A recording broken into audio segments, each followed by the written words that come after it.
নমস্কার বন্ধুরা, আমার চ্যানেলে সবাইকে স্বাগতম। সবাই কেমন আছো? আশা করি ভীষণ ভালো আছো। আমি ভীষণ ভালো আছি। চলে আসলাম একটা সিম্পল একটা রান্না নিয়ে। কোনো রকম চাপ নেই, জাস্ট 2 মিনিটের মধ্যে রান্না প্রায় কমপ্লিট। তো চলো বন্ধুরা, কী রান্না করে দেখাচ্ছি।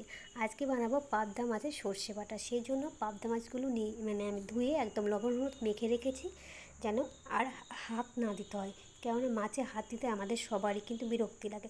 সেই জন্য লবণ হলুদ দিয়ে মেখে রেখেছি। আমি খুন্তি দিয়ে কিন্তু মাছগুলো ভেজে নেব। এই যে বন্ধুরা, কড়াই বসিয়ে দিয়েছি। কড়াইটা গরম হলেই কড়াইতে আমি তেল দিয়ে দেবো।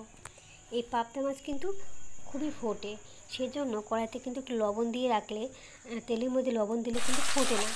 তো সেইভাবে তোমরা করবে, দেখবে একদমই ফুটবে না, না হলে চোখ কান একদম ফুটে যাবে। তো সবগুলো মাছ আমি ভেজে নিয়েছি।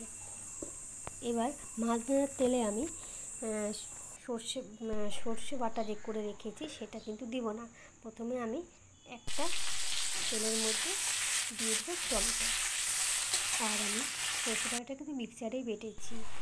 আর সর্ষে বাটার মধ্যে দিয়ে দিয়েছি আমি লবণ, লঙ্কা আর একটা টমেটো আর সর্ষে। এই চারটা দিয়ে কিন্তু মিক্সারে বেটে নিয়েছি। সর্ষে বাটা একদম কোনো ঝামেলা নেই যে পাটাতে বাটতে হবে, পাটাতে না বাটতে তিতা লাগবে, এটা কোনো ব্যাপার নেই। মিক্সারের মধ্যে সর্ষে দেবে, একটু লবণ দিয়ে, একটু লঙ্কা আর একটা থেকে দুটো টমেটো দেবে। দেখবে একদম 2-3 বার ঘোরাবে, একদম পারফেক্টভাবে কিন্তু জিনিসটা হয়ে যাবে।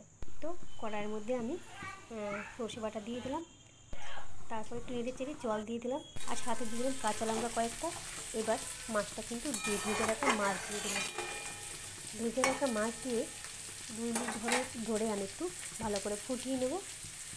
বেশি ফোটাবো না, এত ঝামেলা নেই। এই মাছটা রান্না যে কোনোভাবে রান্না করলে খেতে কিন্তু হেভি টেস্ট লাগে, আমার তো লাগে। তো মাছের ঝোলটা কিন্তু আমার হয়ে গেছে, ফুটেও গেছে, লবণ হলুদ একদম পারফেক্ট। তো এবার এই গেছে, নামিয়ে নিয়েছি।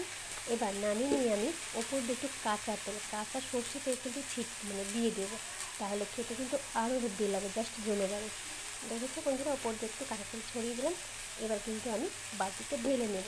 তোমরা এইভাবে সিম্পলভাবে রান্না করে খাও, পাবদা মাছ দেখবে খেতে কিন্তু হেভি হয়। এক থালা ভাত এমনিতেই শেষ হয়ে যাবে। ইচ্ছে করবে না মাংস খাই কিংবা অন্য কিছু খাই। দেখতে পাচ্ছ বন্ধুরা কী সুন্দর রঙ এসছে, খেতে কিন্তু জাস্ট দারুণ হয়েছিল। সর্ষে বাটার টিক্সটা তোমাদেরকে বলে দিলাম।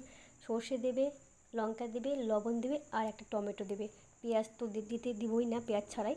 আর টমেটো দিলে একদম 2-3 বার মিক্সারে ঘোরালে কিন্তু পারফেক্টলিভাবে কিন্তু সর্ষেটা বাটা হয়ে যায়, কোনো ঝামেলা ছাড়াই। তো তোমরা এইভাবে করে খেতে পারো বন্ধুরা। Bye bye.